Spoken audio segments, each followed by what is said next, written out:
ॐ यतो यतः समीहसे ततो नो अभयं कुरु शं नः कुरु प्रजाभ्यो अभयं नः पशुभ्यः। आदरणीय सज्जनों,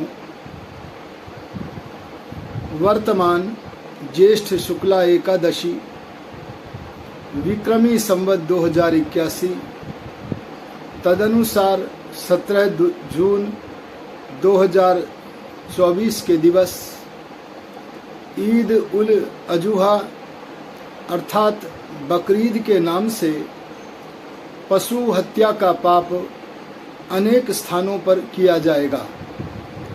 यह पाप धर्म का परित्याग कर इस्लाम मत को अपनाने वाले लोग अविद्या, हठ, दुराग्रह आदि दोषों के कारण करेंगे। उनकी दुष्ट अर्थात दोषयुक्त मान्यता के अनुसार कुरान आदि उनके आस्था ग्रंथों के अनुसार हजरत इब्राहिम के अल्लाह के प्रति अपने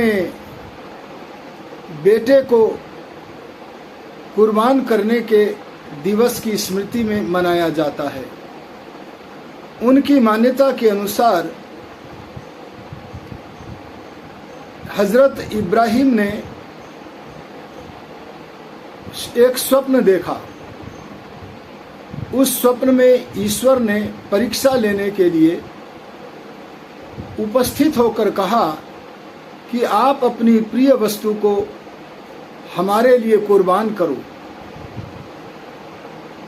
जब वे जगे तब उन्हें अपने सबसे प्रिय वस्तु उनका अपना पुत्र इस्माइल दृष्टिगोचर हुआ और सोचा मैं कि इसी की कुर्बानी दूंगा। और वह अपने पुत्र से मोह करता था, इसलिए अपनी आंखों पर पट्टी बांधकर हाथ में तलवार लेकर जहां पर अपने पुत्र इस्माइल की हत्या करनी थी वहां पर चला गया। आंखें पट्टी से बंद हैं, हाथों में तलवार है और वह अपने पुत्र इस्माइल की गर्दन पर तलवार चलाने वाला है। उसने तलवार चला दी तो देखा कि वहां पर इस्माइल एक और ठीक से खड़ा है और उसके स्थान पर कोई बकरी या भेड़ प्रजाति का डुम्बा नाम का एक पशु कटा हुआ पड़ा है। इस मनगढ़ंत कहानी के आधार पर वेद मत को, सनातन मत को त्याग कर धर्म से गिरकर अधर्म की ओर बढ़ते हुए इस्लाम मत को प्राप्त कर इस ईद पर्व का आयोजन वे करते हैं। इस विषय में मैं सारे दुराग्रहों से हटकर सत्य का अन्वेषक बनकर सत्य का विचार देने की भावना से ईद उल अजुहा को मनाने वाले लोगों के सामने कुछ विचार प्रस्तुत करने लगा हूं। सबसे पहले तो मैं यह कहना चाहता हूं कि पर्व नाम उस कार्यक्रम का है जहां प्रसन्नता होती है। बकरे आदि पशुओं के मारने में वायुमंडल में कहीं कोई प्रसन्नता का भाव नहीं होता है। चारों ओर चीत्कार होती है, रोदन होता है। यद्यपि हम उनके रोदन को सुन नहीं सकते, लेकिन जो समाधिस्थ लोग होते हैं, जो ईश्वर के चिंतन में डूबे हुए लोग होते हैं, उनको वह रोदन सुनाई पड़ता है। त्राहिमाम त्राहिमाम की ध्वनि सर्वत्र बिखर जाती है। इसलिए इसे इस हत्या दिवस को पर्व नहीं कहना चाहिए। पर्व नाम प्रसन्नता का, वहां प्रसन्नता का सर्वथा अभाव है। दूसरी बात इस मनगढ़ंत कहानी की यह है कि इसमें ईश्वर ने स्वप्न में आकर अपने संदेशवाहक, अपने भक्त हजरत इब्राहिम की परीक्षा ली। ऐसी कौन सी बात है जो सर्वज्ञ परमेश्वर इब्राहिम के बारे में जानता नहीं था कि जिसकी परीक्षा लेने बैठ गया? अरे परमात्मा तो सर्वज्ञ है, सब कुछ जानने वाला है। जो परमात्मा सब कुछ जानता है, क्या उसे किसी मनुष्य की परीक्षा लेनी होगी? ऋषि दयानंद जी महाराज संसार के सबसे बड़े धार्मिक महापुरुष सत्यार्थ प्रकाश नामक ग्रंथ में कुरान मत की समीक्षा करते हुए लिखते हैं, क्या तुम्हारा खुदा सर्वज्ञ नहीं था जो परीक्षा लेने बैठ गया? अरे परीक्षा जो सब कुछ जानता है उसे लेने की आवश्यकता नहीं होती है, और जिसके पास परीक्षा लेने की कसौटी न हो वह भी परीक्षा नहीं ले सकता है। जैसे कि स्वर्णकार ही आभूषण में कितने मात्रा में स्वर्ण है इसकी परीक्षा करने की कसौटी के कारण समर्थ है। सामान्य मनुष्य स्वर्ण को परखने की कसौटी नहीं ले सकता, इसलिए वह आभूषण के अंदर कितना स्वर्ण है इसकी परीक्षा नहीं ले सकता। तो हमें परीक्षा लेने की योग्यता होनी चाहिए। परीक्षा वही लेता है जिसके पास सत्य असत्य निर्णय की 5 कसौटियां हों। उन 5 कसौटियों को सत्यार्थ प्रकाश आदि ग्रंथों में पढ़कर यदि हम परीक्षा लेने बैठें तो हमें पता लगेगा कि यह हत्या दिवस वास्तव में पर्व नहीं है, जघन्य अपराध है, पाप कर्म है, दूषित कर्म है, अमानवीय कर्म है, हिंसा दिवस है। और मैं कहना चाहूंगा कि इस मनगढ़ंत कहानी में स्वप्न में जो दिखा है और उसमें भगवान ने परीक्षा करनी चाहिए है, तो सिद्धांत यह जान लो कि परमात्मा कभी परीक्षा नहीं लेता है। स्वप्न विज्ञान के विषय को जब हम विस्तार से जानेंगे तब हमें पता लगता है कि वर्तमान जीवन के और पीछे के जन्म जन्मांतर के कई सारे दृश्य रजोगुणी अर्थात चंचल मन जब नाना प्रकार के चित्र देखने लगता है, जैसे हम जागते समय चलचित्र देखते हैं, ऐसे ही सोते समय जब इंद्रियां सोई हुई हैं, शरीर सोया हुआ है, उस समय रजोगुणी चंचल मन इंद्रियों के माध्यम से तो कुछ नहीं देखता, लेकिन भीतर के संस्कारों के पन्नों को पढ़ने लगता है। उसी प्रकार का पन्ना अगर कोई पढ़ ले तो आवश्यक नहीं है कि वह स्वप्न सही ही हो। और यहां यह भी निश्चित तथ्य है कि परमात्मा कभी किसी की परीक्षा नहीं लेता। इसलिए इस मनगढ़ंत कहानी के आधार पर हमें कभी भी बकरा ईद के नाम से यह दुष्ट पाप कर्म नहीं करना चाहिए। मैं निवेदन करना चाहूंगा कि अहिंसा को हमें समझना चाहिए, जिसे हमें शास्त्रों में परम धर्म कहा है। मनसा वाचा कर्मणा सर्वथा सर्वदा सर्वभूतानाम अनभिद्रोह अहिंसा। सर्वथा अर्थात मन वचन कर्म से सर्वदा सब कालों में, किसी परिवार विशेष के लिए नहीं, किसी योनि विशेष के लिए नहीं, सर्वभूतानाम सब प्राणियों के प्रति वैर की भावना को छोड़ देने का नाम अहिंसा है। लेकिन हम रक्तपात करते हैं। हम जिनके वाणी नहीं है, जो कुछ कह नहीं सकते हैं, संसार के कल्याण के लिए तत्पर रहते हैं, निर्बल हैं, ऐसे प्राणियों को अपने स्वार्थ के कारण, अन्य किसी कारण के बिना, अविद्या से, हठ से, दुराग्रह से स्वार्थ से विशेषतः हम उनके रक्त का पान करते हैं।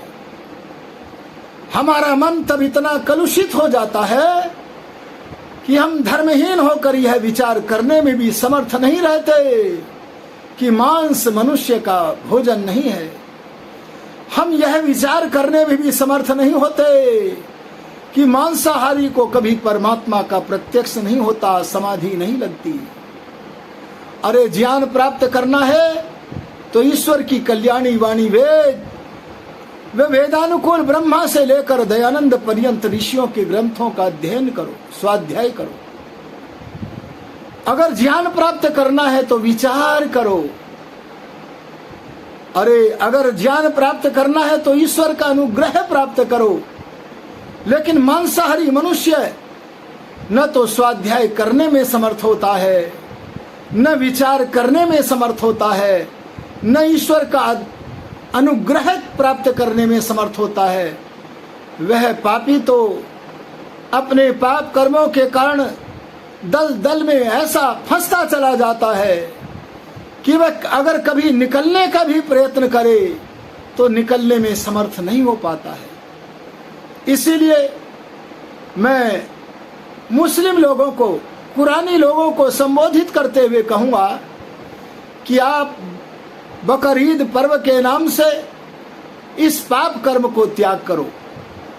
आपके कुरान आदि आस्था ग्रंथों में यदि यह अमानवीय ग्रंथ है तो इस कसौटी के आधार पर सोच लो कि आपने जिन ग्रंथों पर आस्था की है वे ग्रंथ शास्त्र नहीं है। शास्त्र तो उसे कहते हैं जो शासन करने की योग्यता रखता है, जो मानव जाति के ऊपर शासन कर सकता है। और कोई भी सज्जन अपने ऊपर सत्य का शासन चाहता है, जिसमें सत्य ही सत्य है। सृष्टि के आरंभ में प्राप्त होने वाला परम शास्त्र वेद, जिसे प्रत्येक सृष्टि के आरंभ में परमात्मा तब देता है जब मानव सृष्टि प्रदान करता है, सब मनुष्यों के लिए देता है।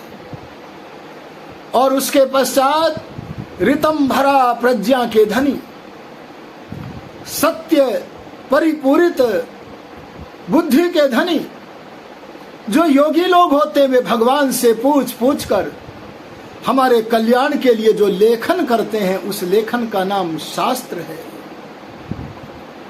उन शास्त्रों से भी पता चलता है कि यह कार्य कभी भी हितकारी नहीं है।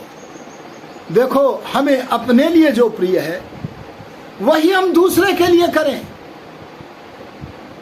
परमात्मा की राह पर अगर किसी को बलिदान करना है तो राम प्रसाद बिस्मिल की तरह अपना बलिदान करो और राह पर करो। देशभक्ति के लिए करो, परोपकार के लिए करो, अपने उदर को भरने के लिए मत करो। अरे दूसरे की गर्दन काट के अपना पेट भरना भला कौन सा परोपकार है, कौन सा यज्ञ कर्म है, कौन सा सत्कर्म है, कौन सा मानव कर्म है, कौन सा धर्म है। इसलिए मैं कहना चाहूंगा कि जिससे तमाम प्राणियों के मन क्षुब्ध होते हैं, उस कर्म से बचो। अपने आस्था ग्रंथों को जान लो कि वे शास्त्र नहीं है। एक दिवस था, आप भी शास्त्रों का, आपके पूर्वज भी शास्त्रों का अनुगमन करते थे, लेकिन कालांतर में कई कारणों से आप लोगों ने सनातन वेद को छोड़कर नाना प्रकार के झूठे आस्था ग्रंथों को मान्यता प्रदान करके कुकर्मों की तरफ लग गए हो। और आपके संग में रहने वाले जो सनातनी हैं, पर सनातन को जानते नहीं है, स्वाध्याय नहीं करते हैं, अरे विचार नहीं करते हैं, जिन्हें ईश्वर का अनुग्रह भी प्राप्त नहीं होता है, बस केवल सनातन को मानते ही हैं, जानते नहीं हैं, ऐसे लोग भी ऐसे दुष्ट उपद्रव करते हुए हैं। परंतु यह बड़ी प्रसन्नता की बात है कि ईद उल अजुहा को मनाने वाले अपने आस्था ग्रंथों के आधार पर इस दुष्टता को करते हैं। लेकिन सनातनी लोग आपके संग के कारण मांसाहार करने लगे हैं। कई लोग तो मंदिरों में पशुओं का वध करने लगे हैं। लेकिन वेद आदि सत्य शास्त्रों में, अरे ब्रह्मा से लेकर दयानंद पर्यंत ऋषियों के लेखन में कहीं भी मांसाहार को मान्यता प्राप्त नहीं है। इसलिए सनातनी लोग उन नाम मात्र के सनातनियों के दुष्कृत्यों का विरोध भी करते हैं। लेकिन इस्लामी लोगों के आस्था ग्रंथों में हिंसा करने का वर्णन है, इसलिए कोई भी इस्लामी उनका विरोध नहीं करता। अगर आप सत्कर्म के अनुयायी बनना चाहते हो तो मिथ्या आस्था ग्रंथों को छोड़कर आपको सनातन वेद आदि सत्य शास्त्रों को मानना होगा। मैं उन नाम मात्र के सनातनियों को भी कहना चाहता हूं जो स्वार्थ के कारण मुसलमानों के संग करने से, अरे अविद्या से, हट से स्वार्थी बन करके मांसाहार करने लगे हैं। ये सारे के सारे लोग पशुओं के तुल्य नहीं हैं, बल्कि मैं तो हृदय मंदिर से बोलता हूं। मैं तो आपके कल्याण की भावना से बोलता हूं। मैं तो आपको अपना कुटुंबी मान करके बोलता हूं। मैं तो सत्य असत्य के निर्णय कराने का भाव रख करके बोलता हूं कि आप यह निश्चित जानो कि कहीं पर भी हिंसा को स्वीकृति नहीं है। हां, कभी कभी अहिंसा की रक्षा के लिए यदि हिंसा की जाए तो वह हिंसा भी अहिंसा के रक्षण के लिए है। इसलिए प्रयोजन उसका अच्छा होने के कारण वह की गई हिंसा भी अहिंसा ही है। इस प्रकार की अहिंसा को, जिसमें हिंसा चमकती है, अगर उसे देखना हो तो श्री राम को देखो, योगी राज कृष्ण को देखो। मैं आज जिनको संबोधन कर रहा हूं सब मेरे किए गए उपदेश से मानेंगे नहीं। मैं आपको विचार करने को कह रहा हूं पर आप विचार करेंगे नहीं। तो मैं ऐसे लोगों को शास्त्रार्थ के लिए ललकारता हूं। मेरी मान्यता है, मैं महर्षि दयानंद सरस्वती का अनुयायी हूं, वेद का स्वाध्यायी हूं, आर्य समाज की पृष्ठभूमि में रहकर सनातन को जाना है। और मैं कहना चाहता हूं कि हमारा मत है कि ईद उल अजुहा नामक पाप दिवस के अवसर पर जो बकरा, भेड़ आदि पशुओं का वध किया जाना है, वह कार्यक्रम पर्व नहीं हो सकता। यह हमारी मान्यता है। इसके लिए हम शास्त्रार्थ करते हैं। अगर उस शास्त्रार्थ के माध्यम से आपको सत्य हाथ लगे तो मैं चाहूंगा आप उसे ग्रहण करें।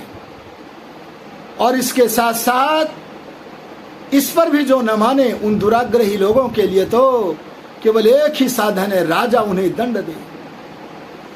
ऐसा समय आना चाहिए जब कभी हमारे राजा कहा करते थे, मेरे राज्य में कोई चोर नहीं है, न मेस्तेनो जनपदे न कदर्यो न मद्यपः नाना हिताग्निर ना विद्वान न स्वैरी स्वैरिणी कुतः। मेरे शासन में कोई पाप कर्म नहीं है। राजा राष्ट्र के निर्माण के लिए, धर्म के उद्धार के लिए दुष्टों को दंड दे। ऐसा राजा तो बड़ा दयालु होता है, क्योंकि जिस राष्ट्र में दंड रहता है वहां प्रजा, अरे प्रजा मनुष्य ही नहीं प्राणी मात्र सुखी होकर विचरते हैं। इसलिए आवश्यकता है कि हम लोग हिंसा का परित्याग करके अहिंसा की तरफ बढ़ें। सर तन से जुदा करने की भावना को छोड़ें। अगर इसे नहीं छोड़ोगे तो कहीं के न रहोगे। मैं राजाओं का आह्वान करता हूं, जो मेरी बात से संतुष्ट नहीं है उनको भी आह्वान करता हूं कि शास्त्रार्थ के लिए आगे आवे और आगे आकर सत्य असत्य का निर्णय करें। यद्यपि सनातन मत के स्वाध्याय न करने वाले लोग भी इस मूर्खता को करते हैं, परंतु इस बात की प्रसन्नता है कि उन्हें इस विषय में शास्त्र का कोई सहयोग नहीं मिलता है। इसलिए सनातनी लोग ही उन नाम मात्र के सनातनियों के लिए, अरे नवीन सनातनियों के लिए निरोध उत्पन्न कर देते हैं कि वे मंदिरों में हिंसा न करें। आओ हम सब मिलकर संगच्छध्वम संवदध्वम संवो मनांसी जानताम, हम सब मनुष्य एक गति होकर के चले। हमारी वाणी एक हो, हमारे मन एक हो, लेकिन ये तब होंगे जब हम सत्य पर आधारित होकर के विचार करेंगे। मैं चाहता हूं इस हिंसक दिवस को रोकना चाहिए, और जो लोग इस हिंसक दिवस का कार्यक्रम, दुष्ट कार्यक्रम नहीं मनाते हैं, वे अपने संग में रहने वाले इस दुष्ट कार्यक्रम को करने वाले लोगों के लिए कभी भी बकरे ईद की बधाई प्रदान न करें। इससे उनका उत्साह बढ़ता है, आपका मन भी अपवित्र होता है। अगर मेरे बराबर में कोई व्यक्ति मुसलमान है और वह बकरे को, भैंसे को, किसी भी पशु को काट कर उसके रक्त से मेरे घर के सामने निकलने वाली नाली को रक्त से रंगीन कर देता है, तो मेरा मन कितना क्षुब्ध होता है। अरे आमोद प्रमोद जहां होता है, अरे सुंदर विचारों का आदान प्रदान जहां होता है, अरे यज्ञादि के द्वारा वायु संशोधन जहां होता है, ऐसी पर्वता जहां होती है, उन्हीं का नाम पर्व है। आओ हम सनातन पर्वों को स्वीकार करें और हिंसा दिवसों को समाप्त करें। अगर ये इस्लाम जैसे मत को मानने वाले मनुष्य उन्हें छोड़ दें, तो उन मतों के बिना वे यज्ञ करने लगेंगे, सर्वत्र सुगंधित वातावरण बनेगा। भगवान ऐसी कृपा करो। कृणवंतो विश्वमार्यम, आपका दिया हुआ आदेश हमारे हाथों से परिपूरित हो। इसी कामना के साथ प्रभु चरणों में, प्रभु शरण में अपने आप को धरता हुआ आप लोगों को इसी संबोधन के साथ अपनी वाणी को विरमित करता हूँ। ओम शम।